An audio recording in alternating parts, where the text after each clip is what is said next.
The man who meant to ruin Della Hartwick drove his nails in the dark, before the fog could lift to show his face, and was gone by the time she woke. She found his work at first light, a printed notice nailed square to her own front door, the seal pressed so deep it had split the soft cedar. She was 26, and she had $11, a leaking roof, and a stoneware crock that mattered more to her than either. The crock held a grayish batter that smelled of cider and rain. Strangers thought it was slop. Della knew it was the only thing standing between her bakery and the cold. What kind of man, she thought, drives nails into a stranger's door in the dark and is gone before the fog lifts to show his face? Not a baker. A baker would have come in daylight, hat in hand. This one had wanted the work seen and the doer hidden, the notice loud. The man a ghost. She turned it over and could not make it sit still. Only after she had read the thing twice did the room come back to her. Crook's Bend, a milling town tucked in the Oregon hills where the Willamette fog came down most mornings and did not lift until noon. And her own narrow shop with the brick oven her late father had laid by hand, course by course, the summer before the fever took him.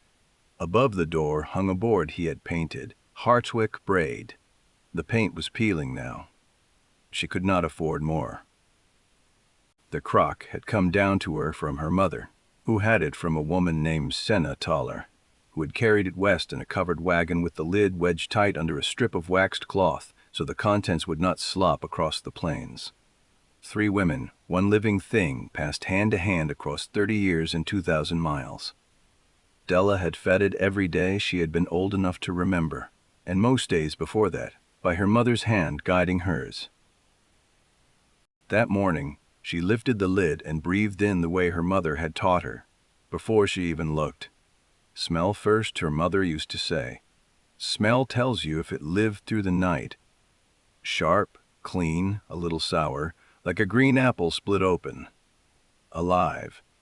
She set the crock near the warm bricks, where the night fire had left its heat, and only then, steadied by that one familiar thing, turned to face the notice squarely and learn whose hand had hung it.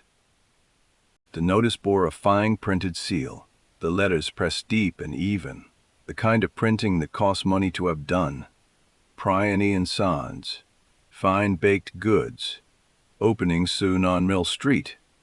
Della stood in the cold fog and read it twice, and then a third time, as if the words might rearrange themselves into something smaller.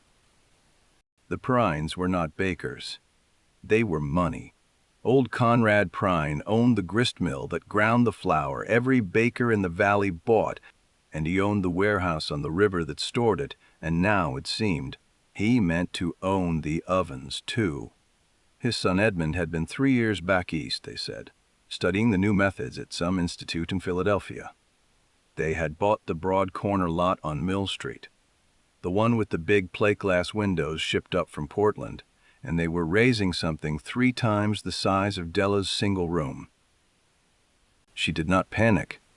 Her father had taught her not to waste good worry on a thing she could not yet measure. Worry on the morrow's bread, he'd say, not on next year's. But she walked home from the well slower than usual, and she stood a long while in front of her own peeling sign before she went in, trying to see it the way a stranger would, tired, small, old. She held to that word and turned it from an insult into a shield. Inside, the crock had risen. In the hour she'd been gone, it had domed up over the rim, the surface stretched tight and pocked all over with little blisters, breathing out its small sour breath into the warm room. She pressed 2 fingers gently to the top and felt it push back, springy and quick, full of trapped air. That push was the whole secret. That was the wild rising, alive and working, the thing no money could counterfeit. Whatever Conrad Pryne built on Mill Street, he could not buy this. A living starter could not be ordered from a catalog or shipped up the river in a crate. It had to be caught from the air, and then it had to be kept. It had to be fed. Most of all, it had to be old, and old was the one thing money could not hurry. A man could buy 100 ovens by next week. he could not buy 40 years. That, Della decided, scraping her dough onto the bench, was the ground she would stand on. Not the biggest bread, the oldest. There was a man who came every Thursday for 2 loaves and a quarter wheel of the dark rye, Asa Vance, who kept bees on a slope east of town and had a slow, quiet way about him, as if he learned patience from watching things that could not be hurried. He set his coins on the counter in a neat stack and then lingered over them, which Della pretended not to notice, and which she noticed entirely. "My grandmother kept one of those," he said that Thursday, nodding at the crock by the bricks. "Brought it from Missouri in a butter churn so it wouldn't draw notice on the road. Said it was older than my own father." "Mine's older than me," Della said. "A woman named Senna Toller started it, back before my mother was born. My mother gave me the rule Senna gave her, word for word, and made me say it back until I had a cold." Asa folded his arms and leaned against the doorframe. "And it just keeps. Without store yeast." "There's no store yeast to be had out here anyhow," Della said. "It's wild. The rising lives in the flour itself and in the air around us, on your hands, in the dust of the room. You don't make it so much as catch it, and then keep it from leaving." She did not give him the whole of Senna's rule, the feeding and the warmth and the rest of it, that she kept folded close, the way you keep a thing you are not certain a man will understand. Asa was quiet a while, the way he did. Then, "So the bread isn't really yours then?" "Not exactly." The question caught her square in the chest. "No," she said slowly, and something in her loosened to hear it said so plain. "No, it isn't. It came through 3 women's hands across 30 years to get to me. I'm only the one keeping it now, this stretch of its life. Someday I'll be gone, and I'll have handed it on, and that one will be the keeper after me, and they won't think of me much, and that's right too." She looked at the crock. "What you keep alive and pass on, that's the only part of you that outlasts you. The rest of us goes under the grass and is forgot in 2 generations. But a thing you kept faithfully and handed to careful hands, that just goes on." Asa was quiet a long moment. Then he bought a 3rd loaf he plainly did not need, paid for it without a word, and went out into the fog with all 3 under his arm. Della watched the door swing shut behind him and found she was smiling, and made herself stop. Prine & Sons opened on a Saturday with a hired brass band and free cake for any soul who walked through the door. Della heard the cornets from her own counter, 4 streets off. Edmund Prine had come back from the East with more than new manners. He brought crates of commercial yeast and pressed cakes, packed in sawdust and ice fresh off the steamer. He brought white refined flour finer and paler than anything the Valley Mill turned out. And he'd brought a great iron mixing machine worked by a hand crank, so that one boy turning a wheel could knead the dough of 3 women. The loaves came out of his ovens tall and pale and perfectly uniform, 40 in an hour, each one the exact twin of the last, not a blister or a burnt edge among them, and he sold them at 2 cents under Della's price. The town, it must be said, was dazzled. They loved the big plate glass windows you could watch the boy crank the machine through. They loved the free cake and the band. By the end of the first week, Della's daily custom had thinned by a 1/3. By the end of the second, her Thursday line was 4 people and Asa Vance, and 2 of the 4 were old women who'd known her mother and would have bought her bread if it were made of sawdust. Edmund came to see her himself on a gray afternoon. He was younger than she'd pictured, near her own age, with clean hands that had never laid a brick. And he was not cruel about any of it. That somehow was almost worse than cruelty. "Miss Hartwick," he took off his hat, which she gave him that much. "You bake well. I'll say it honest. Everyone in this valley says it, and they're right. But you bake 11 loaves in a morning, while I bake 200. He let his eyes travel the narrow room, the single oven, the worn bench. the gray crock sitting on the warm bricks. My father is prepared to buy out your lease, and the oven with it, at a fair figure. You'd not have to break your back over a peel by lamplight anymore. You're young yet. You could rest, or marry, or do near anything. It's a generous offer, and I'd take it, were I you. Della set down her spoon. And the bread, your bread. What raises it? Edmund seemed faintly puzzled to be asked. Yeast. Fresh cake yeast, a new block in every batch. Straight off the steamer, twice a week. It's reliable, Miss Hartwick. That's the beauty of it. No fuss, no feeding, no keeping a living thing fed and warm and fretting over it.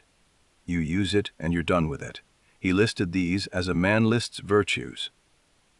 That, Della said quietly, is the whole difference between us then. You buy yours new every morning and throw the spent away. Mine is 40 years old, and I have never once thrown it away, and I never will. Edmund smiled the patient smile of a man who cannot fathom why such a thing should matter to anyone.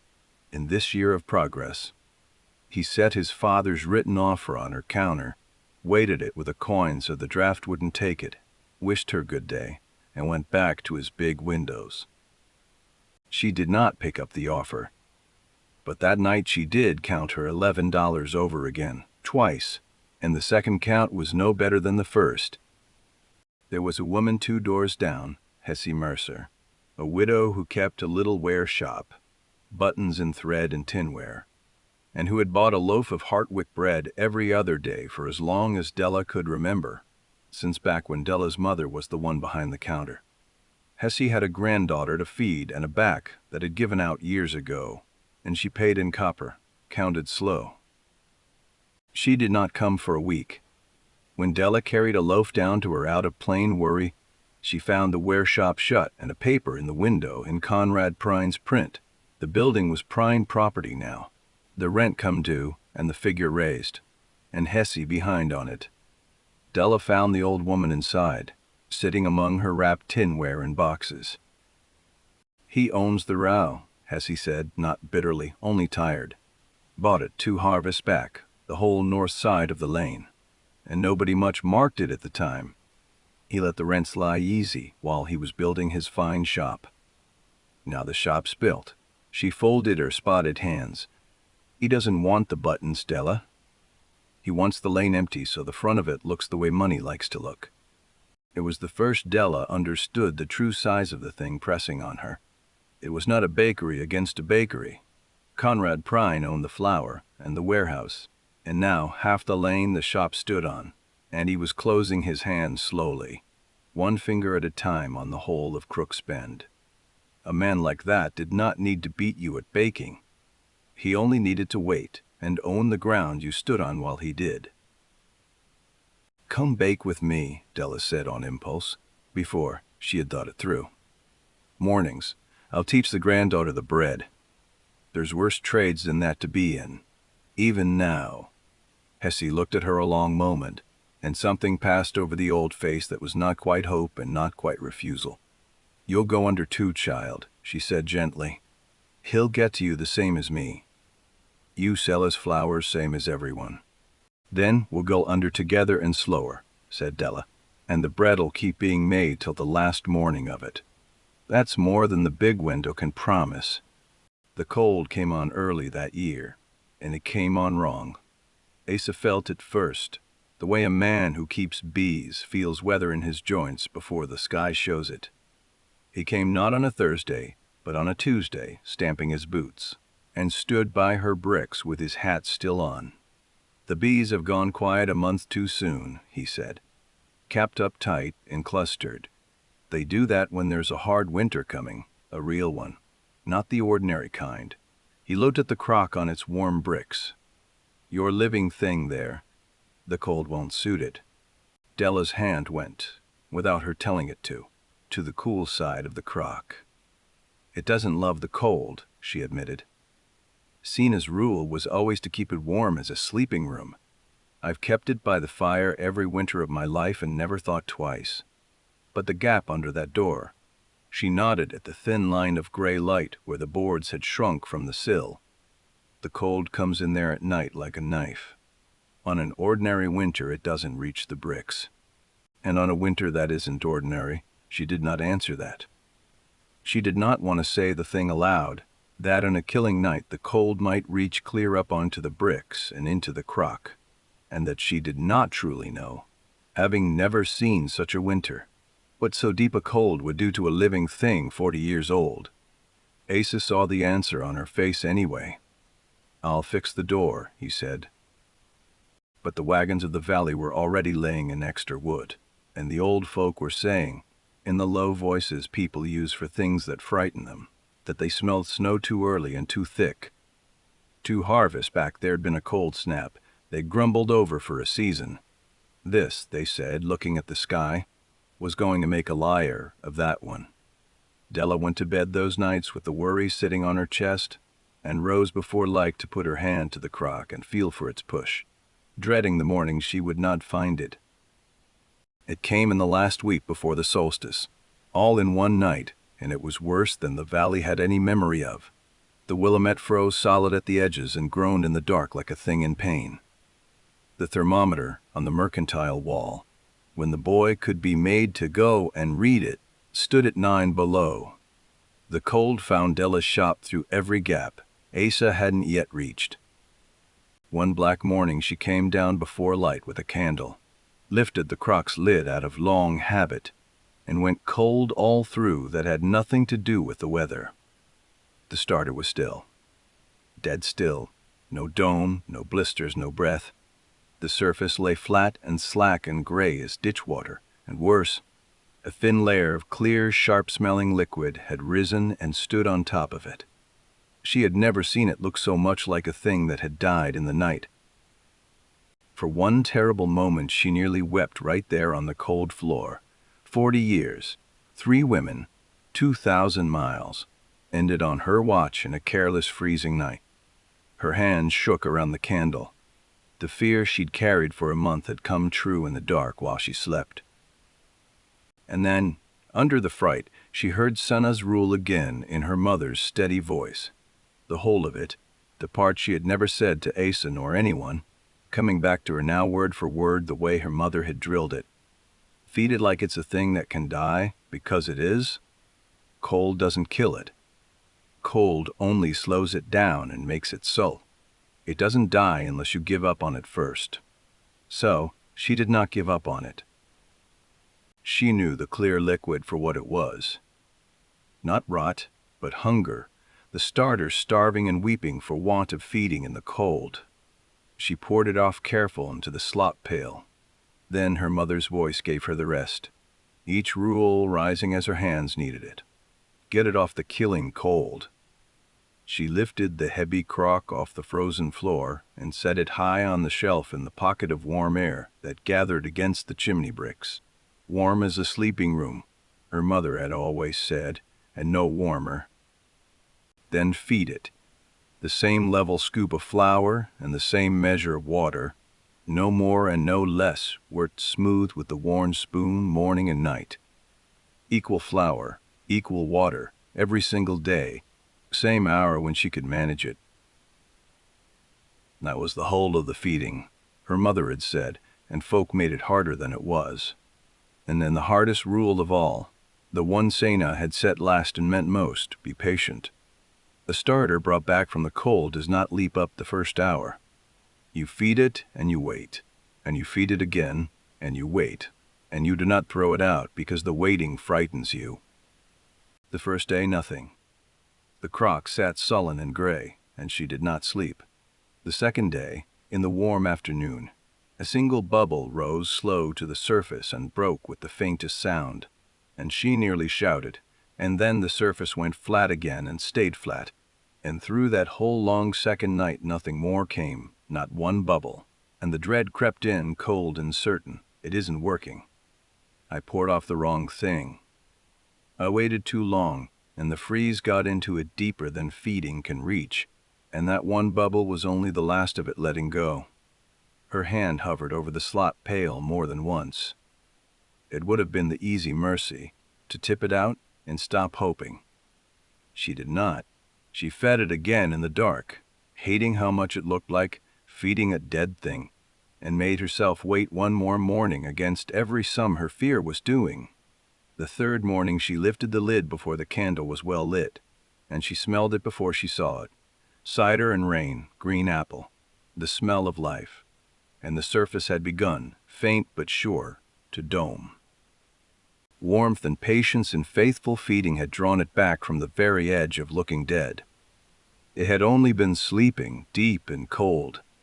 40 years would not end on her watch after all. She sat down on the flour sack and cried then, but it was the other kind of crying. Across town, the same hard freeze had got into Prine and Sons, but their trouble could not be coaxed back to life with warmth and patience. The river had iced over hard and stopped the steamer wagons cold. Edmund's twice-weekly crates of pressed yeast did not come, and then did not come again. He had a few cakes left in the sawdust, and he used them, and the cold got into those too. For fresh cake yeast is a fragile, perishable thing, a single crop of tame living cells with no wildness in them and no deep old strengths to fall back on, and once it is spent or spoiled there is nothing to do but send for more. He could not feed it back to life. There was nothing in it to feed. It was never meant to be kept. It was meant to be used and thrown away and replaced from the next steamer, and the river decided when the next steamer came. Without a fresh block, his white dough sat in the great iron machine and would not rise an inch. The boy cranked the wheel and the pale dough only turned over on itself, slack and dead. 200 uniform loaves an hour fell to none at all.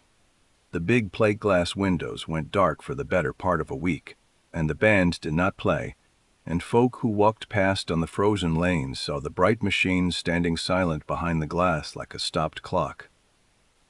It was, Della thought when word reached her, the whole quarrel between the two kinds of bread laid bare in a single freezing week.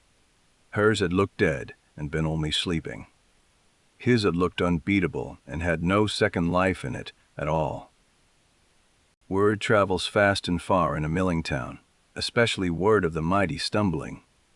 While the big windows on Mill Street sat dark and cold, Della's one narrow room glowed gold with oven light and breathed the smell of warm rye out into the frozen street.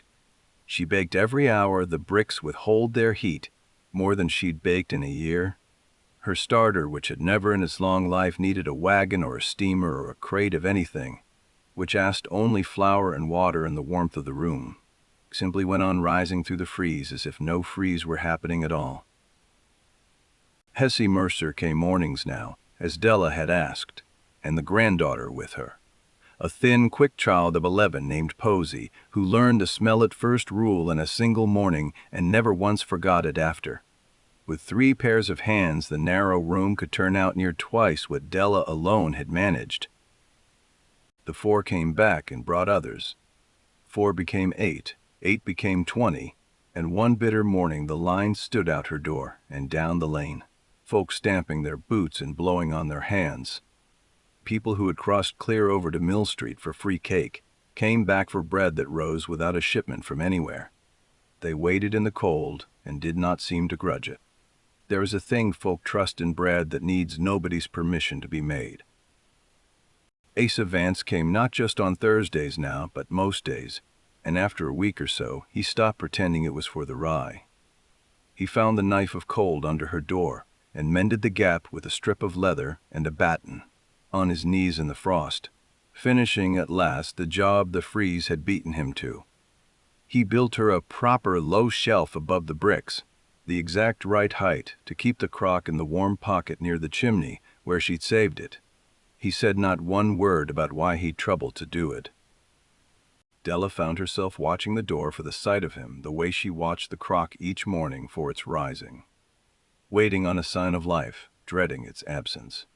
"You could put your name up on a bigger window than that one," he said one evening, helping her bank the fire down for the night. "After all this, you've half the valley at your door." "I don't want a bigger window," Della said, and surprised herself with how sure she was. "I want the bread to taste the same in 20 years as it did 20 years before I was born.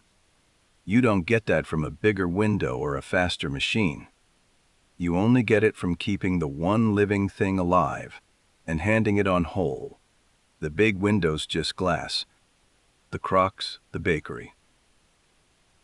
Asa looked at her then in the firelight, the way she had been quietly hoping he might, and neither of them said anything more, because by then nothing more wanted saying.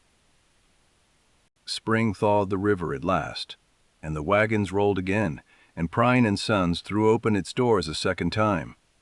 But the town had learned a thing in that dark, cold week, a thing it could not quite unlearn, and the line on Mill Street never came back to the height it had been. Folk had seen the big, bright machine stand silent and helpless. It had cost them something, watching that. Conrad Prine, by every account a man who had never once lost gracefully at anything, did the thing a man with a mill can do. He raised the price of flour at the grist mill, every sack of it valley-wide. It was a cleverer cruelty than the band in the free cake, and a quieter one. He did not need to undersell Della now. He had only to make the very flour she rose her bread from cost her more than her bread could earn. And every other baker in the valley with it, but the others bought cake yeast from his shop too, and took his terms and made their peace. Della bought her flour from Conrad Prine's mill, the same as all of them, because there was no other mill within 40 miles, and she would not bend on the bread. She did the sums by lamplight, and did them again. At the new price, for every loaf she sold off her hard-won line, she now cleared almost nothing at all. She could keep the starter alive on flour and water through any winter that came. It asked so little. She was no longer at all sure she could keep the rent on the narrow room paid through the coming year, for the room was Prine's ground too, like Hesse's, like half the lane. But she set the pencil down hard enough to crack the point, and she found that under the dread there was something hotter, and she was glad of it. Let him raise the flour. Let him raise the rent twice over. He could starve her purse, but he would not get the satisfaction of watching her quit the bench. She'd bake at a loss out of pure spite before she'd hand him a quiet morning. 40 years had come through a wagon, a fever, and a killing freeze. It would not be put out by a man who had never once been hungry. Essie, beside her at the bench, watched the set of her jaw and did not need to be told the figures. "I told you, child," the old woman said, not unkindly.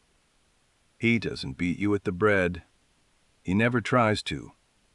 He just owns the ground and the grain and waits." "Then he can wait," Della said, "and choke on the waiting. I'm not done." It was Edmund who came to tell her how it stood, on a wet afternoon, the rain running off the brim of the hat he held in his hands. He stood in her doorway a long moment before he found his words, and the easy confidence he'd worn at his grand opening was nowhere on him now. "The yeast failed," he said at last, not looking at her, looking at the crock. "In the freeze. The block sat in the machine and the dough never moved, and there was nothing I could do to it. You can't feed a dead block back to life. There's nothing in it to feed. I'd never once seen it fail. I was taught back east that it never would, that it was the modern certainty and your way was the old superstition." He shook his head slowly. "Yours didn't fail. Mine very nearly did," Della said, and found she had no wish to gloat. "I came down one black morning and poured a gray, dead-looking thing off the top of it, and thought in my heart I'd lost 40 years for good. The difference between us isn't that mine is stronger than yours, Mr. Prine. It's that mine could be brought back from looking dead. Yours could only ever be replaced, and the river decides when." Edmund nodded, slow, taking it in like a hard lesson. Something had gone quiet and honest in him that the brass band had drowned out before. "My father means to break you on the flour price," he said. He said as much at his own table. He bought the lane out from under the widow Mercer the same way, and a half-dozen others before her, and he means to do it to you, and to take the oven your father laid when the rent comes due, and you can't meet it. I came to tell you to your face, because I knew you'd never hear it from him. He'd just watch it happen from across the street." He turned the wet hat in his hands.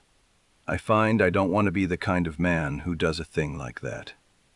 I went east and learned a great deal, and somewhere in it I forgot near everything that mattered.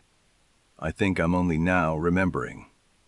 Della studied him, this rival who had nailed a notice to her door in the dark and now stood dripping in it like a penitent. "Then don't be that kind of man," she said. "It's a choice you get to make fresh every morning, same as feeding the crock." He left without putting his hat back on, out into the rain bareheaded, which she marked and did not understand until later, when she understood that a man newly ashamed does not always remember to cover his head. The reckoning came with the next hard weather, as Edmund had said it would. By the front of the next winter, the sums simply would not come right, however Della worked them. The flour price held high all year. Conrad never once relented, and the room's rent had been raised twice in the same stretch. Quiet figures slid under the door in his even print. She could fall behind and be put out by the constable in the cold, with the door barred and a prime paper in the window, the way it had gone in Hesse's window. Or she could give up the lease herself, on her own feet with what dignity the giving up allowed. She gave it up herself.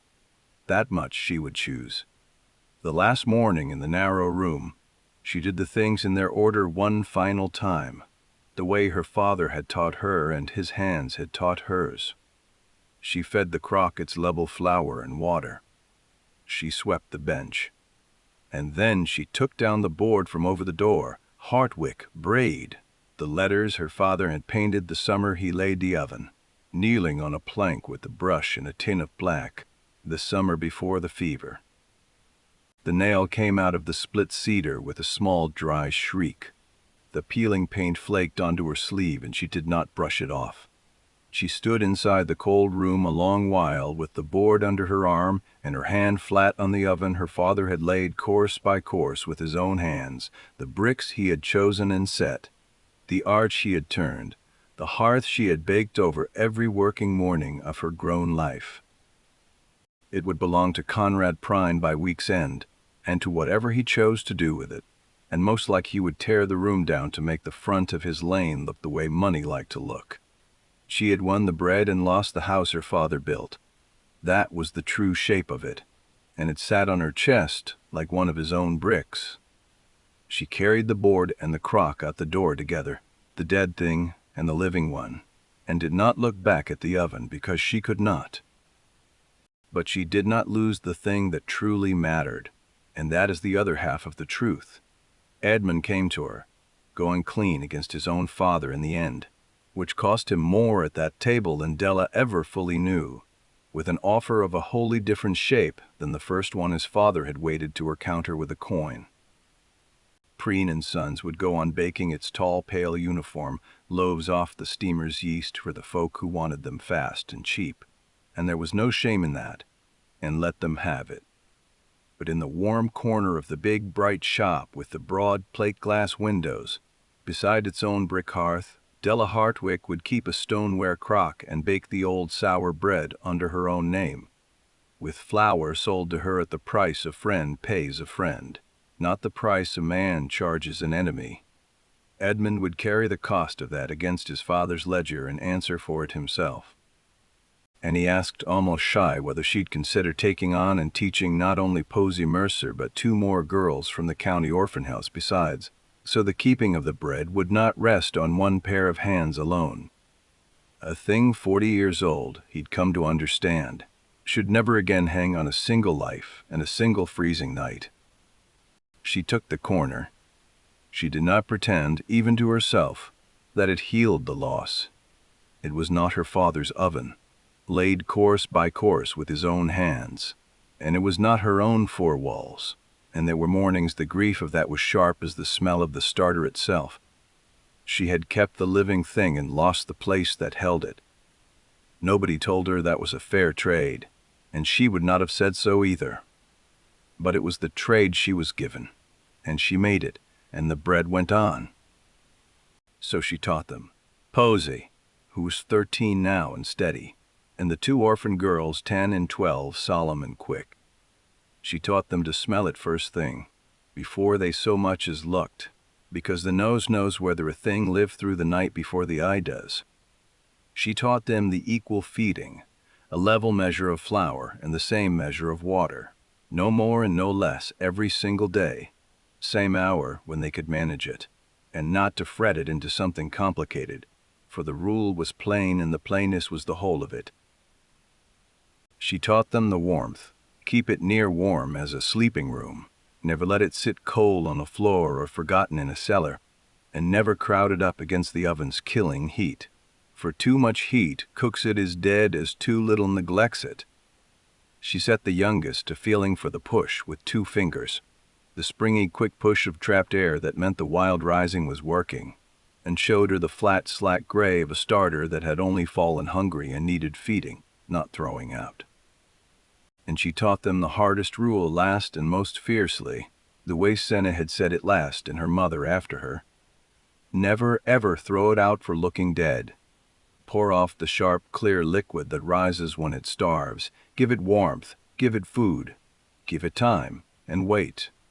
Looking dead and being dead are not the same thing at all, and almost nothing worth keeping is past saving if you'll only warm it and feed it and have the patience to wait on it. How long does a body wait? The 10-year-old asked. Longer than is comfortable, Della said. That's the whole of the rule. Anyone can feed a thing that's thriving. The craft is feeding a thing that looks like it's already gone, and trusting it back. To prove it to them, she let a small cup of the starter go cold and slack on purpose, until it lay flat and gray and wept its clear tears, and the girls were sure it was finished. Then she warmed it and fed it before their eyes, morning and night, and made them wait. And on the 3rd day it domed and breathed and smelled of green apples again, and the youngest pressed 2 fingers to it, and felt it push back, and laughed out loud. After that, none of them ever doubted the rule, and none of them ever threw a starter out, all their long lives. Asa Vance married her that autumn, in the orchard among his bees, with Posy and the 2 orphan girls scattering apple blossom and Edmund Prine, of all people, standing witness. Conrad did not come, and was not asked, and lived out his years owning a great deal of Crook's Bend and very little that was glad to be owned by him. But his son stood in the orchard in his good coat and watched the beekeeper marry the baker, and when it was done he shook Asa's hand and held Della's a moment longer and said, "Lo, you taught me the difference, you know, between a thing you use up and a thing you keep." And Della said it was never her that taught it. It was one hard winter, and he'd had the wit to learn from it, which not every man would. And Conrad Prine, who had owned the flour and the warehouse and half the lane and meant to own the last narrow room besides, lived to watch the thing he could not buy outlast him in his own son's shop. The mill kept grinding and the rents kept coming, and still the valley walked past his tall, pale loaves to stand in line for the old sour bread in the corner. Bread he had nailed a notice against in the dark, undersold, frozen, and priced at, and could not kill by any of it. That was the sweetest part of the whole long victory, and Della let herself taste it plain. He had every advantage money could stack, and he had lost, and everyone in Crook's Bend knew which bread they trusted now.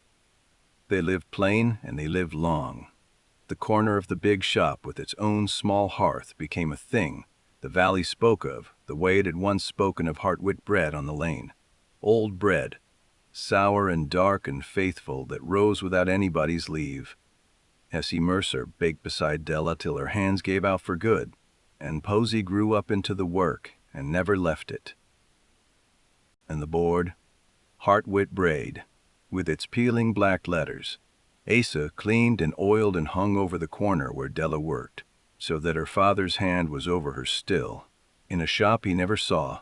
Baking bread from a starter he had fed himself by lamplight when Della was small. It was not the oven he laid, but it was his name and his bread, and that, in the end, was the part of him that had outlived him. Years on, many years, when Della's hair had gone the gray of the Crock itself, and the 3 girls were grown women with bakeries and crocks and children of their own scattered up and down the valley, one of them came back and asked her, plainly, where the starter had truly come from in the very beginning. Who made it first? Nobody made it, Della said. That's the whole wonder of the thing.